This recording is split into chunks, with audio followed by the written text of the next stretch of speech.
agradeceros vuestra asistencia a este acto aquí en este local de la CNT, en este espacio libre, en el cual ya se han desarrollado varios actos, varias conferencias, varias exposiciones, y hoy también tenemos pues un nuevo acto, una nueva charla, en el cual nos acompaña el compañero José Luis Velasco, al cual quiero agradecer su presencia. Nos puso unas condiciones muy duras de estar aquí.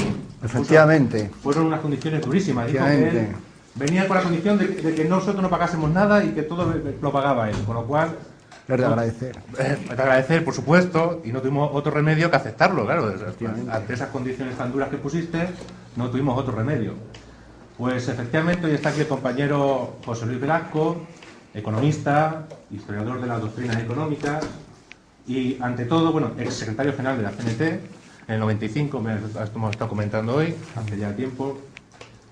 Y, ante todo, yo quería resaltar, sobre todo, que es un trabajador.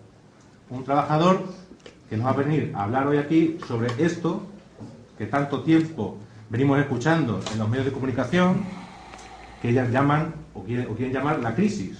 ¿Qué es esto de la crisis?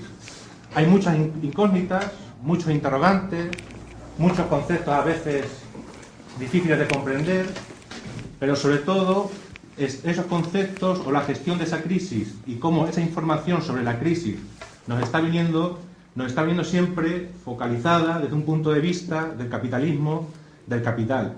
Y una cosa también importante, y es que una cosa por lo menos que a mí me mosquea, es cuando todos los grandes partidos están de acuerdo en una cosa. A mí personalmente ese tipo de cosas me suele mosquear y es una de las cosas que está ocurriendo aquí. Pues bien, esa información que viene sobre la crisis, que siempre está monopolizada por el capital, por sus medios de comunicación, por sus partidos, pues hoy vamos a tener el placer de verla y de poder entenderla, esperemos, un poco mejor, gracias al compañero José Luis Velasco. Yo no me quiero extender mucho porque tampoco es mi función y aquí quien tiene que hablar es el compañero, así que, pues, una vez más, agradecerte tu presencia aquí con nosotros y, bueno, todo tuyo. Bueno, en primer lugar, gracias a vosotros y a vosotras por haber confiado en mí. Espero no defraudar esas expectativas puestas en una disertación que desde luego va a ser diferente, o yo pretendo que sea diferente, a lo que vienen acostumbrándonos desde los gobiernos y desde las instituciones del capitalismo. Vamos a empezar entonces, digamos que hablando en primera persona. Para poder ir entendiendo esto, yo os voy a situar un poco sobre mí. Yo soy economista, pero yo hice la especialidad de Historia de las Doctrinas Económicas. Una vez que os digo esto, os quiero decir que la especialidad es Historia de las Doctrinas Económicas porque no existe una sola doctrina económica. Existen múltiples doctrinas económicas, múltiples sistemas económicos y múltiples modos de producción, que a lo largo de la historia han ido teniendo una relevancia, un predominio y han sido dominantes en razón a la capacidad que las clases dirigentes tenían para imponer un sistema económico o un modo de producción determinado en cada época histórica. Por tanto, quiero decir esto de que no existe un único modelo económico, un único modo de producción, un único sistema económico o una única forma de entender la economía y de organizar la economía de los pueblos y de la sociedad en su conjunto. Dicho esto, el capitalismo es un sistema económico más de los muchos sistemas económicos que pueden existir.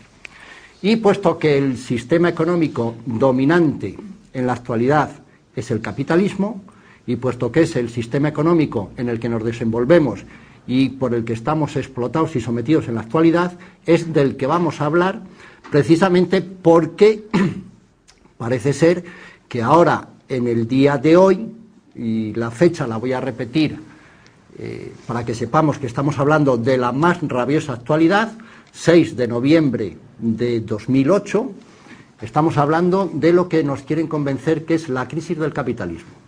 Y una vez hecha esta pequeña introducción, entramos en el motivo de lo que queremos explicar, que es de qué crisis nos están hablando, de qué sistema económico estamos tratando.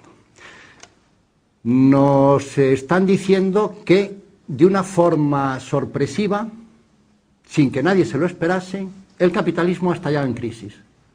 Hay que hacer un pequeño paréntesis para ir determinando claramente qué es lo que nos están diciendo, porque en razón a lo que nos están diciendo, sobre todo nos están ocultando la realidad económica y social.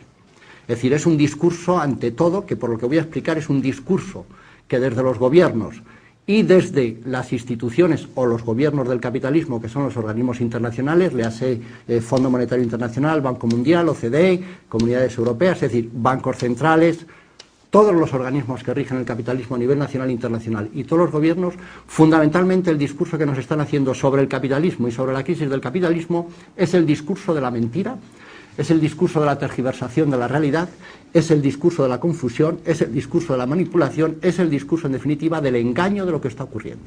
Bien, pero ¿por qué digo esto? Porque sorpresivamente, en septiembre del año 2008, en octubre del año 2008, se sorprende todo el mundo que estalla una crisis del capitalismo y que, por sorpresa, nos ha cogido absolutamente a todos sin que ningún gobierno del mundo, sin que ninguna institución nacional o internacional que gobierna el capitalismo, le hace Fondo Monetario Internacional, Banco Mundial, es decir, no voy a repetir más el nombre de estas instituciones y hablaremos siempre de gobierno del capitalismo y gobierno del mundo, diferenciando entre lo que es el gobierno político, que encarna el gobierno de los estados, y el gobierno del capitalismo, que lo encargan todos estos organismos y sus multinacionales. De repente, los gobiernos del mundo y los gobiernos del capitalismo les coge por sorpresa la crisis del capitalismo. De repente, un buen día, nos acostamos con una época de bonanza, de desarrollo a ultranza del capitalismo, de bienestar, y al día siguiente el capitalismo ha hecho quiebra total y absoluta, sin que ninguno de estos gobiernos, sin que ninguna de estas instituciones o gobiernos del capitalismo fuera capaz de prever, ni con una semana de antelación, ni con unas horas de antelación, que el capitalismo estallaba en una crisis total y absoluta. Bien, eso evidencia muchas cosas. Evidencia, en primer lugar, en manos de quién estamos. Evidencia que los que gobiernan el mundo y los que gobiernan el capitalismo desconocen en su totalidad cuál es el funcionamiento del capitalismo, cuáles son los datos del capitalismo y cuál es esa evolución diaria del capitalismo que pasa de un lunes a un martes, de la más absoluta de las bonanzas, del más absoluto desarrollo económico, del más absoluto bienestar, a una quiebra total y absoluta. Eso indica, en primer lugar, que quien rige el mundo, tanto en el aspecto político como en el aspecto económico, tiene una ignorancia absoluta sobre lo que está ocurriendo y sobre el sistema económico que tiene a su servicio. Pero eso es lo que ellos dicen, lo cual evidencia una gran mentira de que el sistema económico capitalista sea un modelo a perpetuar y un modelo a continuar con él. Porque de repente es un modelo tan difícil de entender, es un sistema económico tan complicado, según ellos, que pasamos de un día a otro día del más absoluto de las riquezas a la más absoluta de las pobrezas. Eso evidencia una mentira, es producto de la tergiversación, la manipulación, y que lo que no quieren reconocer es que es un sistema económico dual, es un sistema económico clasista, es un sistema económico que sirve a los intereses de una clase y es un sistema económico que condena a la miseria y a la pobreza al resto de las poblaciones. Por tanto, lo primero que detectamos como observadores independientes del capitalismo es que quienes les gobiernan desconocen absolutamente su funcionamiento, o nos quieren hacer creer que desconocen absolutamente su funcionamiento. Pero también nos dan a entender que han convocado una cumbre mundial de gobiernos para el 14 o el 15 de noviembre del 2008 para analizar las causas de por qué se ha producido esta crisis del capitalismo. Volvemos a ver que al mismo tiempo que hay una ignorancia sobre la capacidad para prever las crisis del capitalismo de un día para otro, también reconocen que desconocen las causas de por qué se ha producido esta crisis del capitalismo. Es decir, desconocen el modelo y el sistema económico que impera, no saben cómo se ha producido una causa que es terrible, general y de quiebra total. Dos ignorancias: la ignorancia para prever las crisis del capitalismo y la ignorancia para saber cuáles son las causas, y nos dicen que necesitan reunirse los gobiernos de las potencias económicas mayores del mundo para analizar las causas de las crisis del capitalismo. Todo esto nos tiene que ir a hacer pensar. Pero también reconocen que la teoría económica con la que se manejan es incapaz de analizar por qué este capitalismo ha entrado en crisis. Tercera ignorancia. La ignorancia de no prever, la ignorancia de no conocer las causas y la ignorancia de no tener unos mecanismos de teoría económica para analizar las crisis del capitalismo. Pero hay una cuarta ignorancia, que también la reconocen abiertamente, y es que no saben cuáles son las soluciones para poner al problema de la crisis del capitalismo. Es decir, es el mundo de la ignorancia en cuanto no prevén, ignoran las causas, ignoran el método de análisis e ignoran la solución. ¿En manos de quién estamos? Estamos en manos de auténticos ignorantes que desconocen sus propios modelos y sistemas económicos.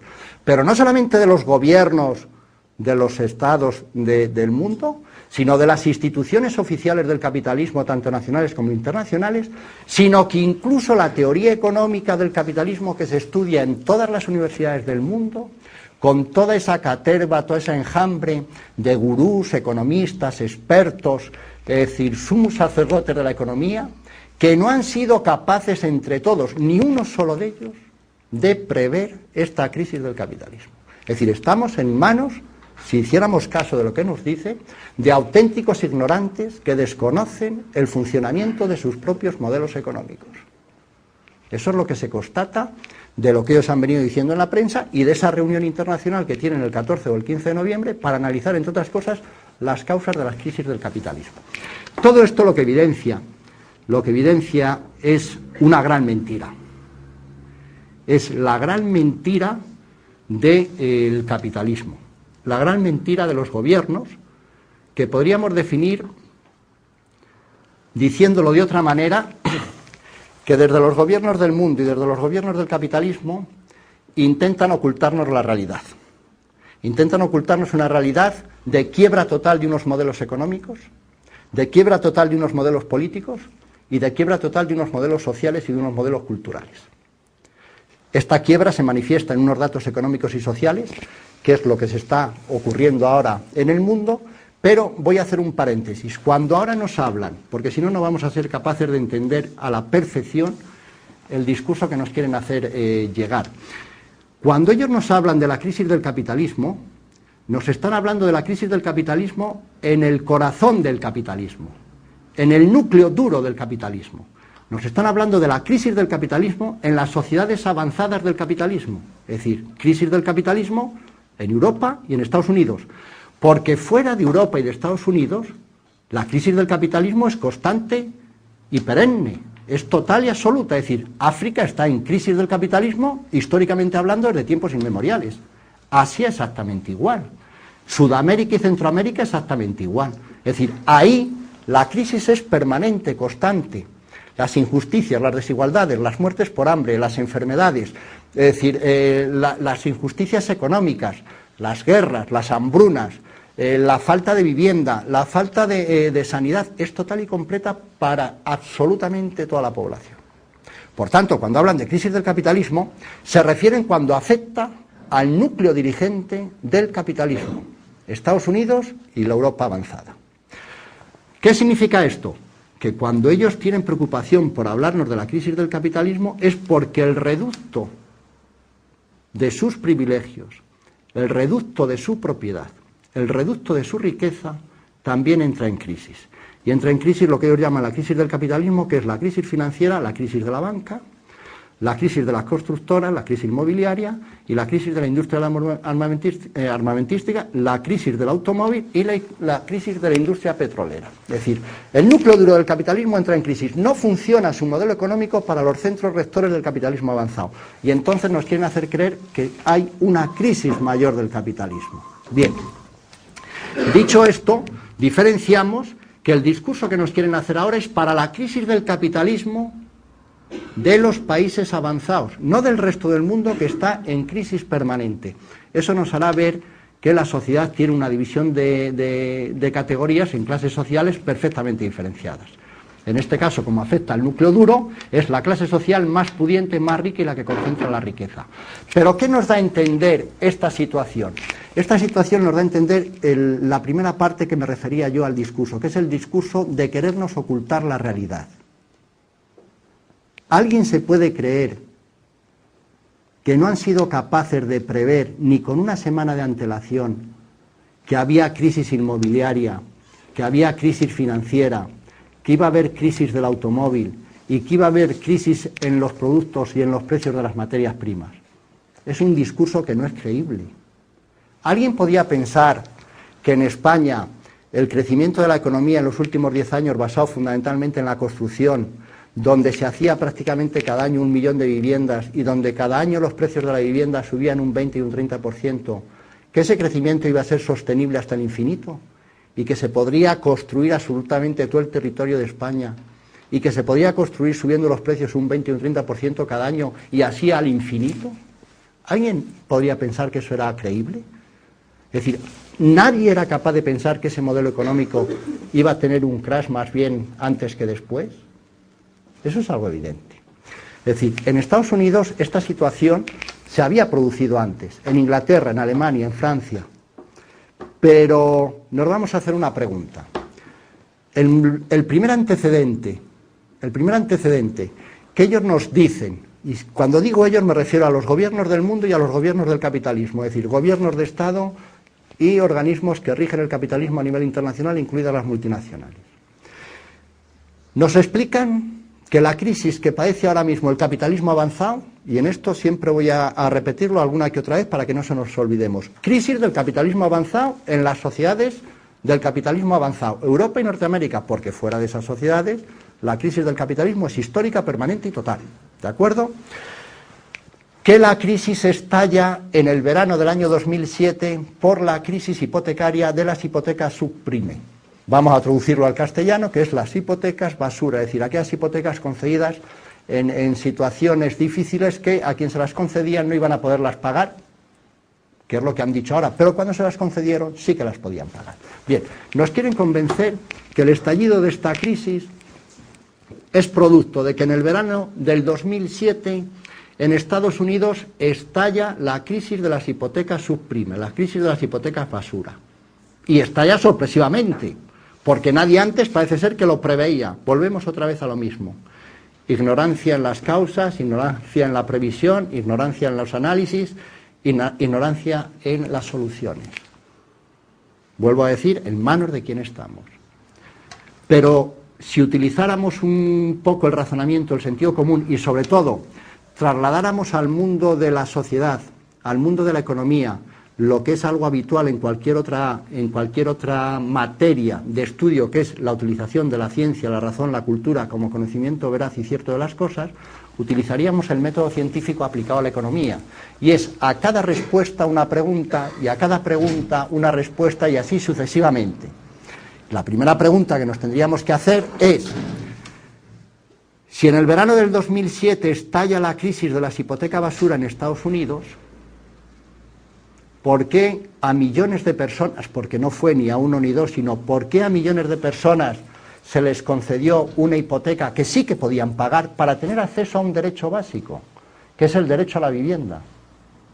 Iremos desgranando después y veremos cómo todo el análisis y todo el discurso que nos lanzan desde los gobiernos es un discurso clasista donde consideran a personas que tienen derecho, en este caso personas que tienen derecho a tener vivienda, y personas que ellos consideran que no tienen derecho ni a tener vivienda.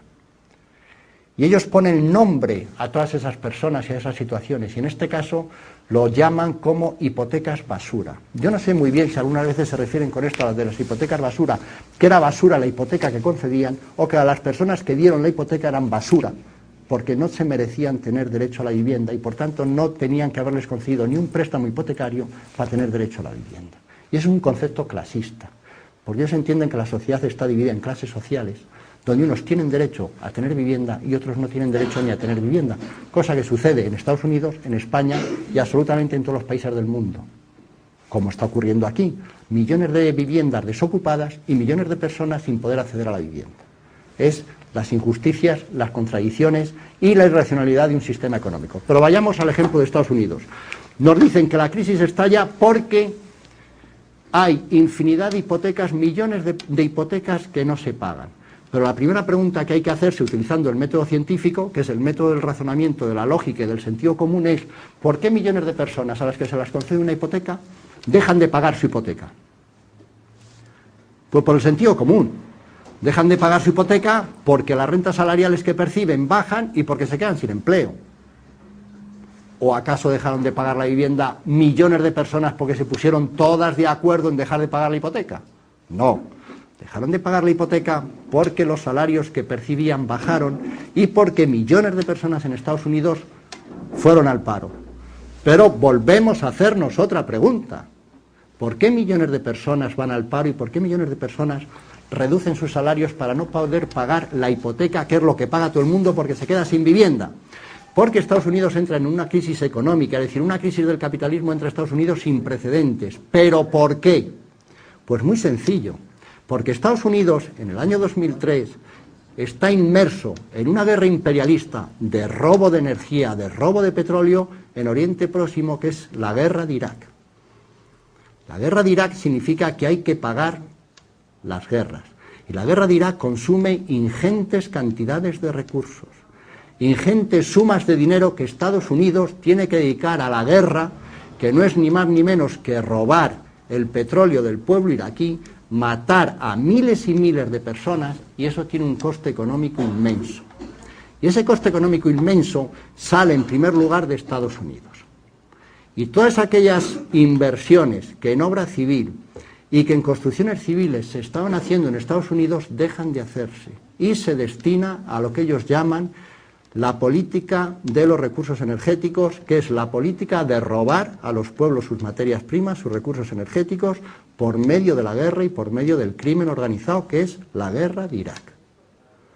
Esa es la causa real, la causa primera y única de que el capitalismo en octubre del 2008 haya estallado, de que las hipotecas en Estados Unidos hayan dejado de pagarse todas de repente en el verano del 2007 y de que el paro en Estados Unidos y las rentas salariales hayan disminuido, porque ingentes cantidades de recursos económicos de Estados Unidos han ido a la guerra de Irak, que ha tenido y tiene un coste hasta la actualidad de cerca de 3 billones con B de euros.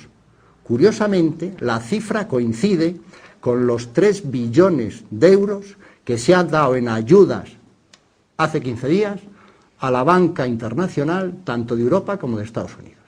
Si sumáis todas las cifras de los 700.000 millones de euros de Estados Unidos y los 2,5 billones de euros de los gobiernos de Europa que han dado a la banca, cuadran prácticamente las cifras con el coste de la guerra de Irak.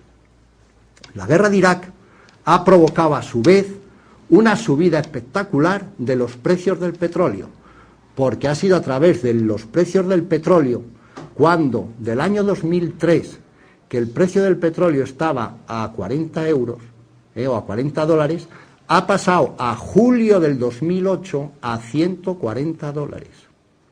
Porque las guerras hay que pagarlas. Y la guerra de Irak, por 3 billones de euros, la hemos estado pagando vía precios del petróleo, que a su vez ha hecho que ese encarecimiento del precio del petróleo se haya trasladado a todos los sectores productivos, haya encarecido absolutamente todos los procesos productivos y haya provocado ese cierre de empresas, esos despidos, esas reducciones de salarios, ha provocado esas situaciones de hambruna en los países del tercer mundo porque han subido los precios de las materias primas y los precios alimentarios. Acordaros que en julio del 2008, y voy a repetir muy bien las cifras y las fechas porque hablamos de la actualidad, en julio del 2008, cuando el precio del petróleo estaba a 140 dólares, es decir, hace 4 meses, avisaban que se iban a producir unas hambrunas en el mundo por más de 100 millones de personas porque los precios de los alimentos habían subido muchísimo. Querían convencernos que el precio de los alimentos estaba subiendo mucho porque las economías emergentes de los países en vías de desarrollo estaban teniendo necesidades alimenticias que antes no tenían. Es decir, ¿qué nos están diciendo? Que había países que antes no comían y que ahora había países que comían. y que como habían pasado de no comer a comer, eso estaba provocando la subida de los precios de los alimentos. Otra mentira. Otra absoluta mentira. Y que les preocupaba esa situación de que no hubiera alimentos suficientes para las poblaciones por la subida del precio de los alimentos, por los graves estallidos sociales que podría haber. Otra vez concepto de clase social. Aquellos que tienen derecho a comer y aquellos que no tienen derecho a comer. Aquellos países que estaban muy bien sin comer y que por culpa de que ahora estaban teniendo derecho a la comida, estaban provocando una subida de precios en los alimentos que iba a provocar que muchos millones de personas no pudieran ahora acceder a los alimentos y hubiera estallidos sociales. ¿Por qué les preocupaba el estallido social? Les preocupaba el estallido social por lo mismo que le ha preocupado ahora a Sarkozy decir, presidente de Francia, decir que si la crisis económica del capitalismo seguía, le empezaba a preocupar mucho los estallidos sociales, pero solo por un motivo, porque pone en tela de juicio la estabilidad política económica de las instituciones del capitalismo y del mundo. Y eso supone poner en tela de juicio todos sus privilegios, poner en tela de juicio sus propiedades, poner en tela de juicio su riqueza. No es que le preocuparan los estallidos sociales de entonces, de julio, por las hambrunas en el mundo, ni de ahora, porque hubiera que distribuir recursos a las sociedades en general, sino por la situación de inestabilidad política, económica y social que se iba a generar. Concepto de clase social que luego profundizaremos en ello. Es decir, desde el discurso del gobierno, de los estados, del poder político, por hablar en otros términos, y de los discursos del gobierno del capitalismo, desde el poder económico, se nos intenta confundir la realidad, se nos intenta tergiversar la realidad, se nos intenta manipularla la realidad y se nos intenta, ante todo, llegar a una situación que no entendamos nadie absolutamente nada de lo que está pasando. Es decir, que volvamos a lo que podemos denominar la religión de la economía y de la política, donde todo se explique por fuerzas sobrenaturales, donde la crisis del capitalismo es una crisis porque son turbulencias, son tsunamis, son tormentas, son fenómenos de la naturaleza que nos vienen y que no podemos hacer nada frente a ellos. Es lo que nos están explicando. Y con ese lenguaje, el más utilizado, tsunamis financieros y turbulencias, tormentas en los mercados. Pero no tienen empacho en reconocer que ignoran las causas, que ignoran los análisis, que ignoran las soluciones y que han ignorado la previsión de ello. No tienen empacho en reconocerlo, porque están bebiendo de las fuentes que llamamos la religión. Históricamente los pueblos han estado gobernados de una forma teocrática, o como se ha dicho otras veces, por la gracia de Dios. No ha importado que la religión esté más que archidemostrado que es una absoluta mentira. Es una irracionalidad, una sinrazón. No ha importado. Ahí está la religión y sus iglesias, siglos y siglos, acumulando toda la riqueza. Catedrales, iglesias, monasterios, ermitas, palacios episcopales, propiedades, absolutamente todo. Toda esa riqueza la han acumulado con la mentira de la religión. No importa ahora la nueva aristocracia del dinero, acumular y seguir acumulando la riqueza, ya no con la mentira de la religión, sino con la mentira del capitalismo, o con la mentira de la política. Es mentira, lo reconocen abiertamente. Se reconocen ignorantes, pero quieren convencernos que todos participemos de esa ignorancia. Y cualquier explicación es válida. Las hipotecas suprimen y se para ahí el análisis. Ahí paramos el análisis. En las hipotecas basura no seguimos profundizando por qué millones de personas dejan un día de pagar su hipoteca en Estados Unidos. Porque en Estados Unidos, que era el centro del capitalismo, quiebran en primer lugar dos instituciones hipotecarias que entre las dos concentran el 50% del mercado hipotecario de Estados Unidos. Que quiebren dos instituciones hipotecarias en Estados Unidos que concentran entre las dos el 50% del mercado hipotecario de Estados Unidos, hay que preguntarse por qué millones y millones y millones de personas de repente dejan de pagar sus hipotecas. Y el sentido común y la lógica dice que es que por sus recursos económicos han descendido, bien por el paro, que es lo que ha aumentado, o bien porque han decidido los salarios. Y la siguiente pregunta tiene que ser ¿por qué? Ese es el razonamiento normal que cualquier físico, cualquier químico, cualquier médico, cualquier arquitecto, cualquier ingeniero y cualquiera que tenga sentido común se hace para explicar las cosas. Pues no. Desde todos aquellos que quieren regir y justificar y documentar el capitalismo como el único y verdadero sistema económico que puede existir, no se hacen más preguntas. No hemos visto absolutamente a nadie, ni desde la televisión, ni desde la radio, ni desde ningún medio de comunicación oficial, hacerse la siguiente pregunta sobre las hipotecas, ni hacerse la siguiente pregunta sobre la crisis financiera. No ha existido eso. ¿Por qué? Porque no quieren llegar al razonamiento de que la verdadera causa de esta crisis del capitalismo es la guerra de Irak.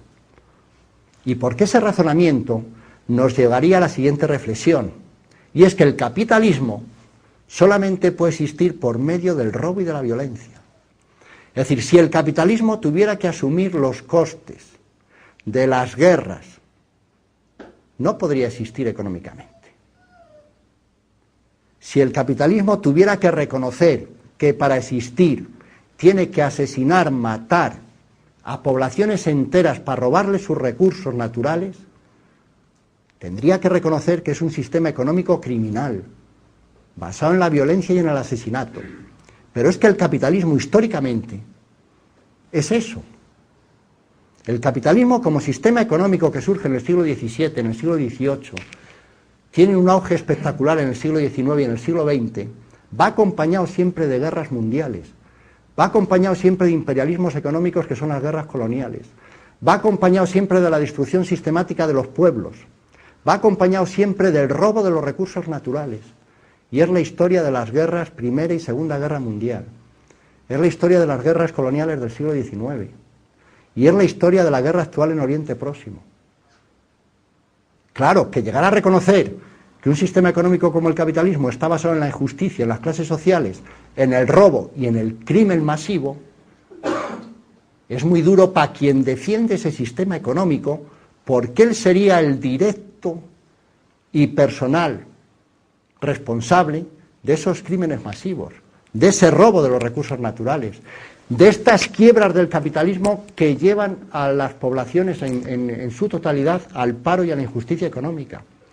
Sería reconocer que él está defendiendo un sistema económico criminal, injusto, y que además causa muertes económicas de millones de personas todos los años, no solamente muertes por hambre, por falta de agua, por enfermedades, sino todas las penurias económicas que existen.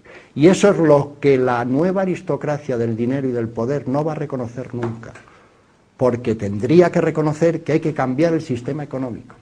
Tendría que reconocer que el capitalismo no sirve como modelo económico para las sociedades y para las poblaciones en general. Sirve a los intereses de una minoría muy privilegiada. ¿Y por qué digo esto?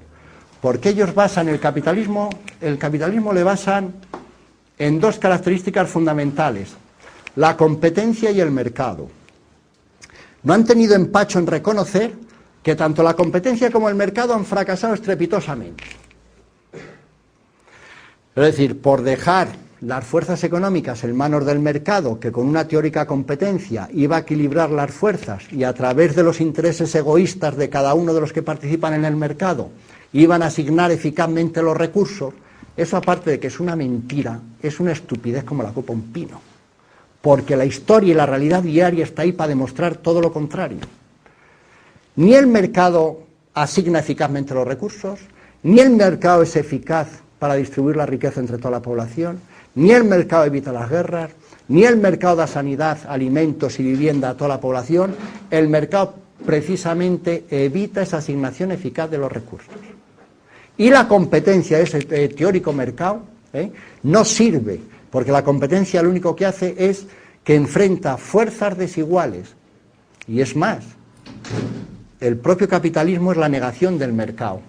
Hay una organización a nivel internacional que es la OPEP, que concentra y organiza la producción y distribución del petróleo, y que se ponen de acuerdo para actuar. Si realmente fueran las fuerzas del mercado las que decidieran, no habría esas organizaciones monopolistas y oligopolistas que definen el funcionamiento del mercado. Por tanto, no existe el mercado. No existiría esa concentración financiera que hace que en España, por ejemplo, 3 bancos controlen prácticamente el 60% del sector financiero. Ni haría que la industria automovilista estuviera en manos de 2 o 3 fabricantes. Es Es decir, es mentira todo lo que nos cuentan sobre el funcionamiento del mercado y de la competencia. Tan mentira que desde los propios gobiernos han tenido que reconocer que ni el mercado ni la competencia funcionan. Pero bien, si el mercado y la competencia no funcionan, ¿por qué les han entregado ingentes cantidades de recursos públicos a los mismos que han provocado la quiebra total del capitalismo sin exigirles ningún tipo de responsabilidad? ¿Por qué si algo no funciona, sigues sosteniéndolo con ingentes cantidades de recursos públicos? Y además no exiges ningún tipo de responsabilidad. Y en muchos casos, como es el ejemplo más claro y paradigmático, el secretario del Tesoro de Estados Unidos, presidente hasta hace unos días del Banco Lehman, que es el primero que quiebra, y pasa del sector privado a ser secretario del Tesoro Público de Estados Unidos, que es el que va a administrar ahora todas las ayudas públicas a sus antiguos amigos, que eran los responsables, entre ellos él, de la quiebra de todo el sistema financiero. En definitiva, lo que está sucediendo es que desde el capitalismo, el modelo capitalista se agota, se ha agotado, entra en quiebra por sí mismo y entra en quiebra por sobreproducción, porque el capitalismo está basado, aparte de la destrucción, en la sobreproducción. Produce con criterios irracionales, produce por producir, allí donde produce, y distribuye de una forma injusta y de tal manera que junto a la sobreproducción, por ejemplo, de viviendas, como es el caso de España, se da la injusticia de que aquellos que las construyen no pueden acceder a ellas, o grandes capas de la población no pueden acceder a ellas. Eso no puede ser un sistema económico justo, ni puede servir de modelo económico. Pero voy a lo anterior, es decir, aquellos responsables de la quiebra del capitalismo pasan a ser ahora los que organizan desde el sector público las ayudas a las empresas que ellos han ayudado a quebrar. Lo que se está produciendo es un robo generalizado de la riqueza pública por parte de esos gestores. Es un robo generalizado de la riqueza pública en connivencia perfecta con los gobiernos del mundo, que se han entregado de una forma incondicional a ayudar a esas entidades que es la banca, que hasta hace 2 meses eran el ejemplo de beneficios, eran el ejemplo de unos beneficios inmensos, pero justo hasta hace 2 meses. Entonces, ¿qué estaba pasando?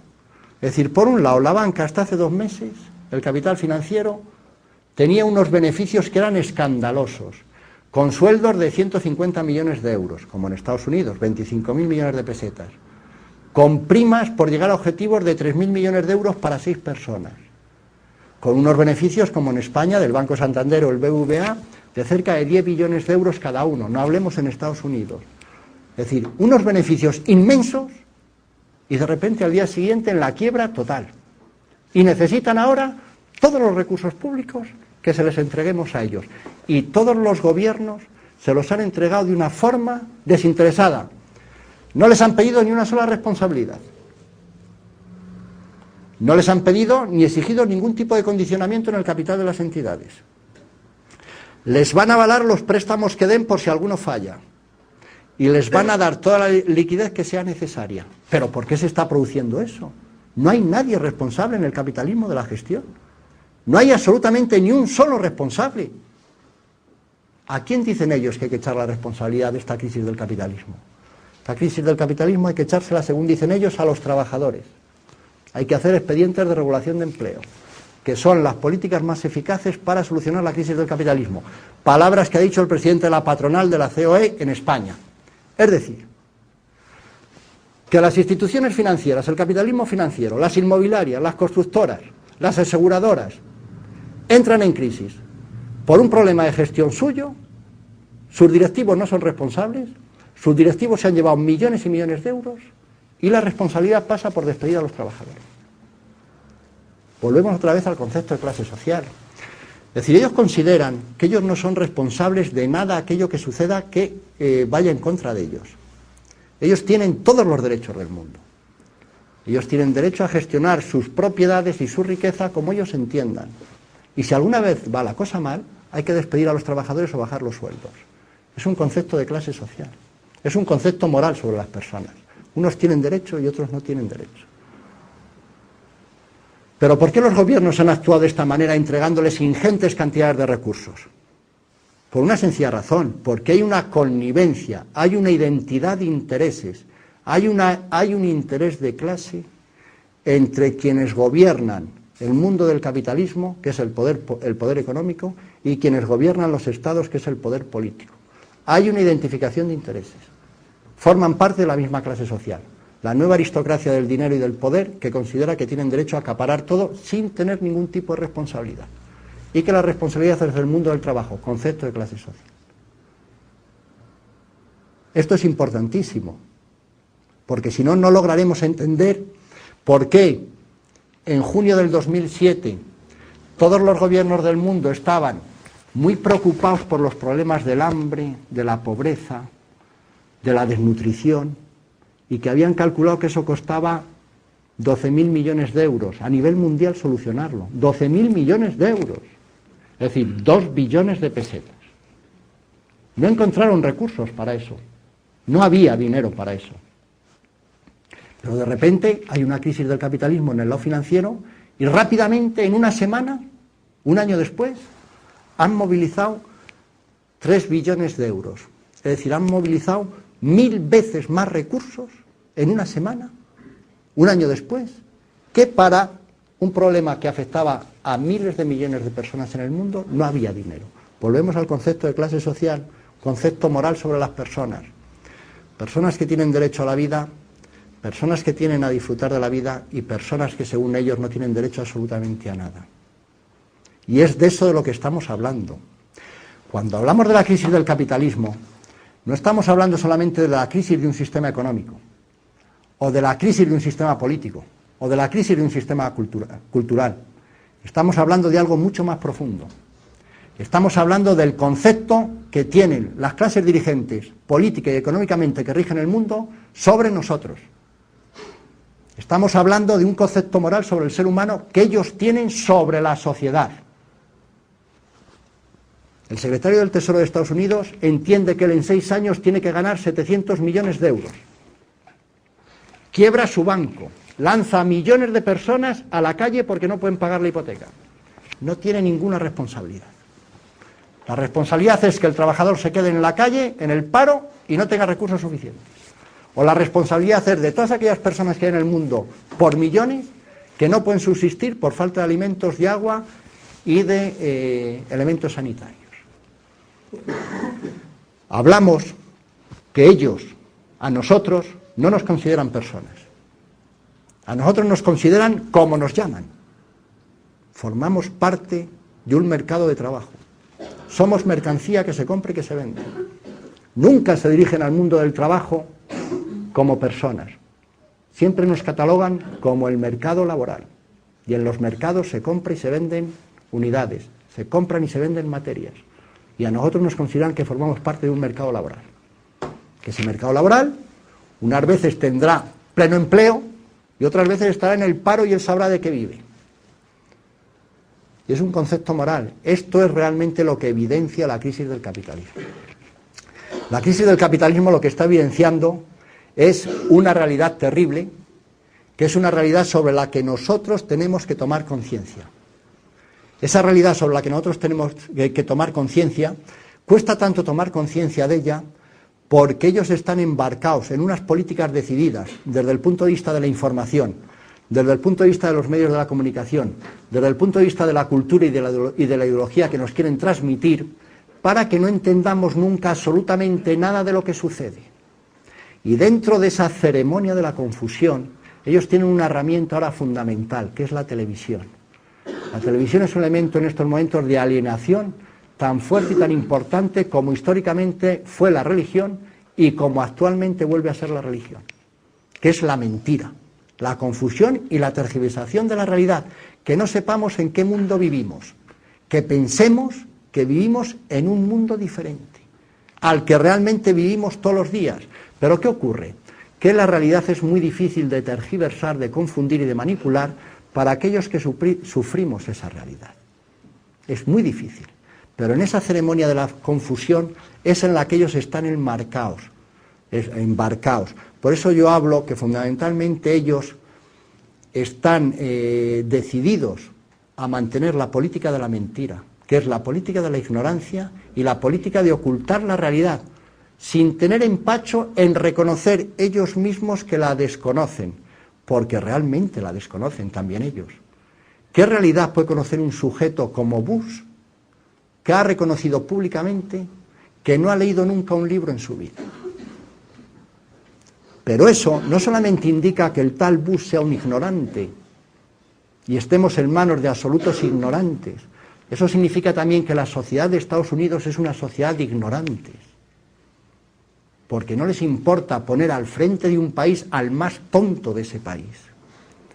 Como tampoco importó durante siglos y siglos que las sociedades estuvieran dirigidas por religiosos, por la mentira y la sinrazón. Tampoco importó eso a los pueblos, porque mantenían a todo el mundo en la ignorancia, en la sinrazón y en la irracionalidad. Y aquellas tomas de conciencia que había eran siempre combatidas de la misma forma, con la represión, con la muerte, con la cárcel, con el apartarles, con que no se oyeran esas voces.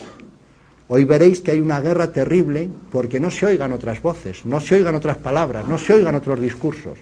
A ellos no les importa reconocer la ignorancia sobre todo, pero ellos viven de esos privilegios. Hubo una época en el mundo, que fue el siglo XIX, que fue un despertar de la sociedad.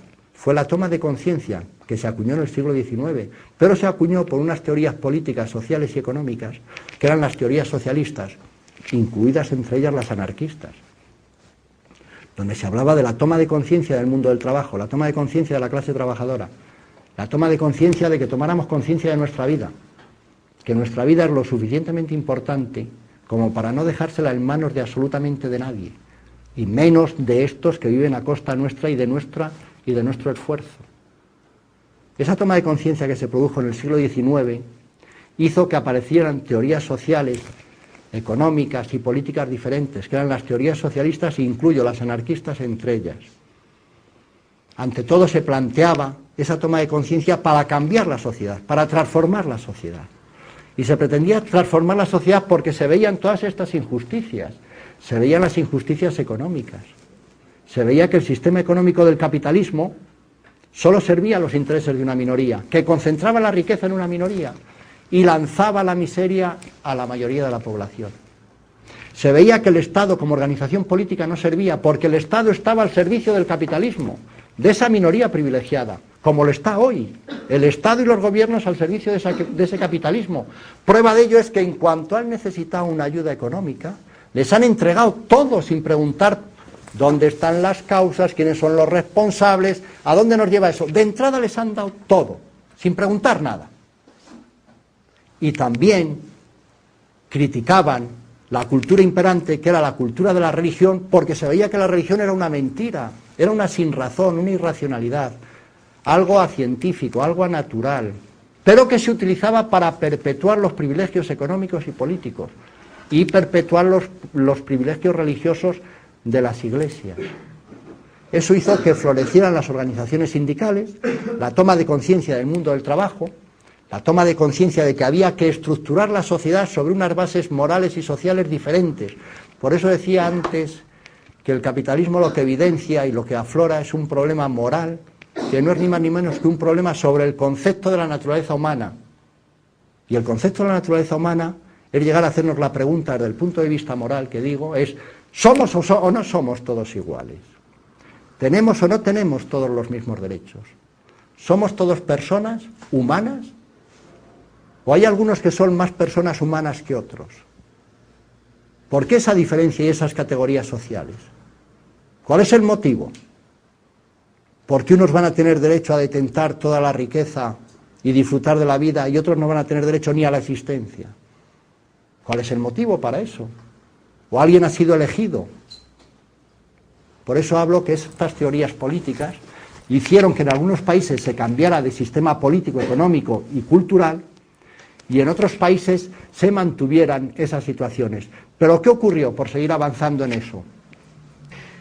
Que dentro de las teorías socialistas hubo una crítica y una división dentro de las teorías socialistas. Aquellos que decían que el socialismo tenía que ir por la vía política de la conquista del poder político, que que han sido luego las teorías de los partidos comunistas y de las socialdemocracias, y aquellos que afirmaban que el avance social y la transformación social tenía que ir por la vía de la lucha económica, de la transformación económica y de la destrucción del poder político, porque el poder político solamente servía para reproducir el sistema de injusticia y reproducir lo que se quería destruir, la concentración de la riqueza en una minoría privilegiada. Y curiosamente, en España en 1936 se produce una revolución social de carácter anarquista, donde se implantó un nuevo sistema político, económico, social y cultural, que todos conoceréis por el nombre de las colectividades libertarias, que era otra forma de organizar la economía. Por eso hablaba al principio de las doctrinas económicas. El capitalismo es un modo de producción, es un sistema económico, pero no el único. También está el modo de producción del comunismo libertario, colectividades libertarias, otra doctrina económica, otro sistema económico que ha tenido una realidad. Pero también existía otra forma de entender la economía, que la entendía la socialdemocracia, que entendía que el capitalismo tenía que ser de mercado y de Estado, que había que hacer una simbiosis entre el Estado y el mercado.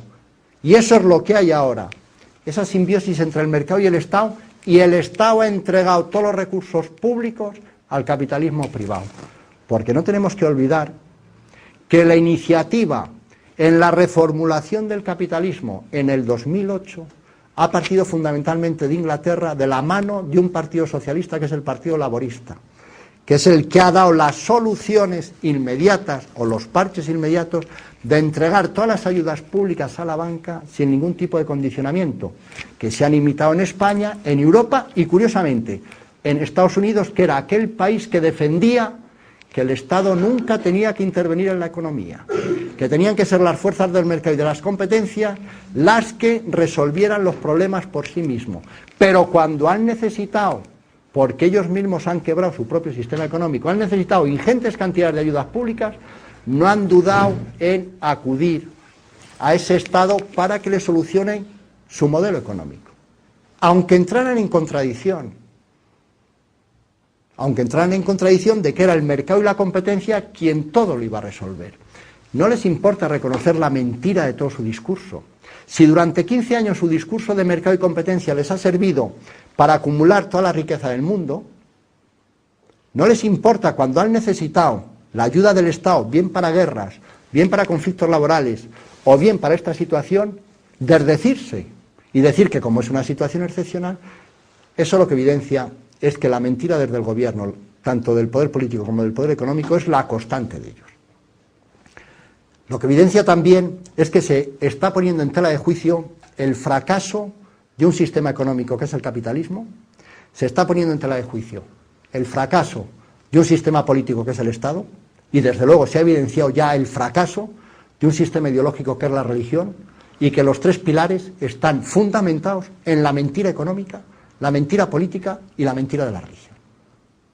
Desde luego, la única esperanza que desde el mundo del trabajo, desde la sociedad civil, nosotros tenemos, es el planteamiento que desde el siglo XIX las teorías socialistas originarias, que únicamente queda en ese sentido la teoría socialista anarquista, puso en pie, que es la reorganización de la sociedad directamente por la propia sociedad. La autoorganización del mundo del trabajo, la autoorganización de la sociedad civil, los movimientos sociales, en un plano de igualdad, en un plano de libertad, recogiendo y reconduciendo todo lo que fueron las teorías políticas del siglo XIX en su forma genuina. La participación directa del pueblo en los asuntos del pueblo, que son todos. La abolición de las clases sociales, la abolición de los privilegios, la abolición de la aristocracia del dinero y del poder, el recuperar el concepto moral de que todos los seres humanos somos iguales, todos tenemos igualdad de derechos e igualdad de deberes. Nadie tiene por su cuna tener más derechos que otro, ni nadie tiene por qué por su cuna tener más deberes que otros. Da igual de dónde sea, de qué país, de qué territorio, da igual el color que tenga. Es el concepto moral que lleguemos al convencimiento de que los seres humanos somos iguales, iguales en derechos y en deberes, y que tenemos que ser nosotros mismos, sin hacer delegación absolutamente en nadie, los que tomemos en nuestras manos nuestra vida y reorganicemos la sociedad nosotros mismos. con nuestro modelo económico, con nuestro modelo político y con nuestro modelo cultural. Ese es el planteamiento que yo, como afiliado a la CNT y militante de la CNT, es el planteamiento que hago. Es un planteamiento de asociación, es un planteamiento de solidaridad, es un planteamiento de acción directa, es un planteamiento de no delegar absolutamente en nadie en nuestra vida. Es un planteamiento de responsabilidad personal que tiene que ser intransferible. Es un planteamiento de tomar conciencia de que somos personas, seres humanos, de que tenemos que tomar nuestra vida en nuestras propias manos, que no la podemos dejar al albur de todos esos ignorantes que además gobiernan única y exclusivamente desde un concepto de privilegio. No les importa reconocer que han estado actuando más por ideología que por realismo. ¿Pero por qué? Por una sencilla razón, porque la ideología son sus propios intereses y el realismo hubiera sido atender a toda la sociedad. No les importa. Ellos ya están al cubierto de todas las circunstancias económicas que puedan suceder. ¿Cómo se puede entender que al día siguiente de haber dado 50.000 millones de euros a la mayor aseguradora de Estados Unidos, AIG, 6 directivos ese mismo fin de semana se hayan gastado 500 millones de euros en una fiesta? Mi primera pregunta es, y voy a emplear una palabra un poco más antisonante, ¿qué cojones habrán hecho para en un fin de semana fundir 500 millones de euros? Es que hay que gastar mucho en un fin de semana. Pero eso no sería lo grave.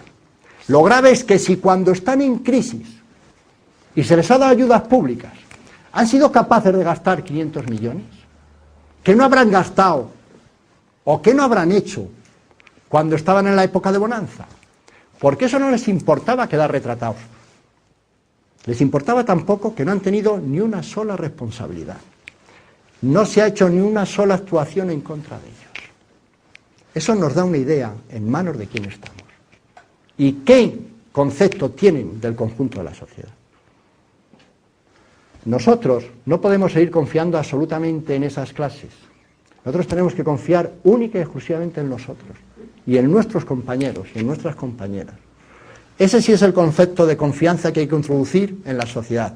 La confianza en el ser humano. Porque también nos han querido hacer creer que esta crisis del capitalismo era una crisis de confianza. Es decir, los banqueros no se fían entre ellos. No hay confianza, hay que recuperar la confianza. ¿Pero qué nos querían decir con la confianza? ¿Que hay que recuperar la confianza en qué? ¿Quiénes?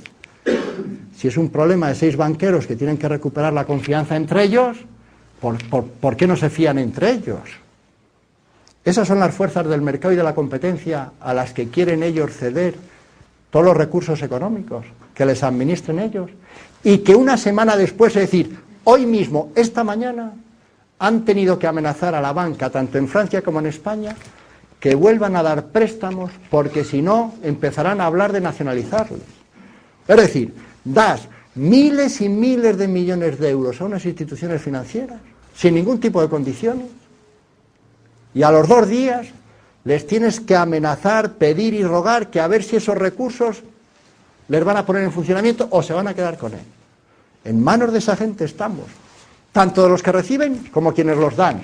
Pero es más, el robo, y cuando digo robo, lo digo con todas las consecuencias, el robo generalizado de los recursos públicos por parte de las instituciones financieras nacionales e internacionales es de tal magnitud que en Estados Unidos la mitad de las ayudas públicas, y que son cerca de 200.000 millones de euros, la banca de Estados Unidos ha dicho que lo quiere repartir en dividendos. Y eso es cogerlo de las arcas públicas y llevárselo a manos privadas a través de una norma legal. Eso es robar.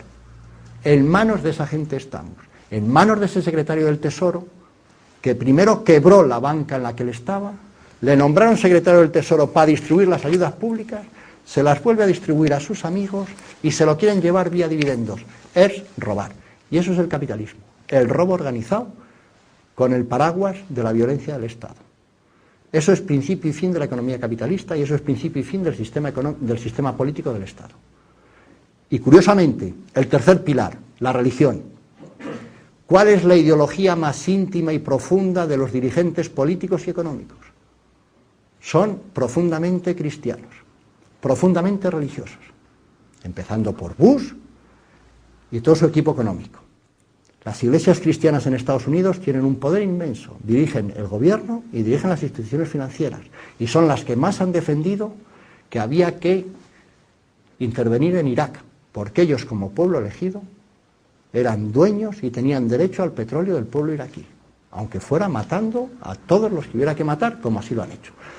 Pero en aquellos países donde el cristianismo no tiene prevalencia, sino que es el islamismo, ocurre exactamente igual. ¿Cuál es la ideología de los jeques árabes? Y tal vez empecemos a encontrar la explicación de por qué tanta violencia que la quieren disfrazar de religiosa existe en el mundo. Y es una lucha por el poder político y es una lucha por el poder económico en términos clásicos. En términos clásicos de poder político, poder económico, bajo el paraguas y la pretensión de que son guerras de religión, de que es el islamismo el que quiere aflorar. No. Son luchas por el poder político, son luchas por el poder económico, bajo el paraguas cultural de las guerras de religión.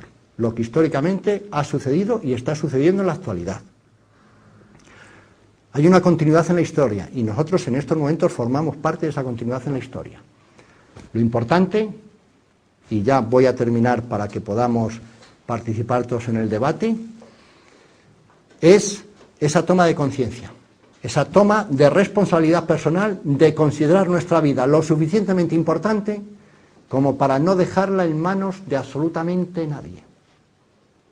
Es un esfuerzo de autoorganización de la sociedad civil. Es un esfuerzo de asociación, de solidaridad y de acción directa.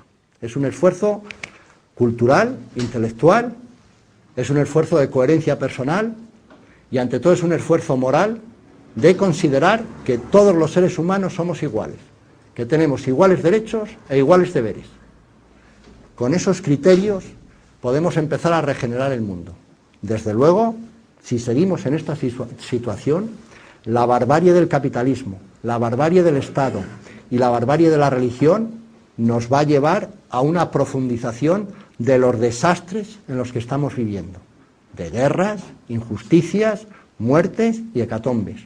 Y no son fenómenos naturales, son fenómenos políticos con responsabilidades políticas concretas, son fenómenos económicos con responsabilidades económicas concretas y son fenómenos culturales con responsabilidades culturales concretas. Las cosas no suceden porque sí, suceden por una realidad en la que nos desenvolvemos. Y yo ya por mi parte no continúo más, me he alargado un poquito más de lo que pensaba, pero deciros que en la hora que he estado hablando, estos son unas pinceladas sobre iniciativas e inicios que tenemos que tomar y desarrollar, que después el aspecto fundamental ya es la actitud de cada uno de vosotros, y que lo único que podemos hacer para profundizar en estas situaciones es repetir actos como este o similares para que desarrollemos esa autoorganización de la sociedad civil. Nuestra única confianza, nosotros, y nuestra única esperanza, nosotros. Fuera de nosotros no hay nada. Por mi parte, nada más. Muchas gracias. No, a vosotros.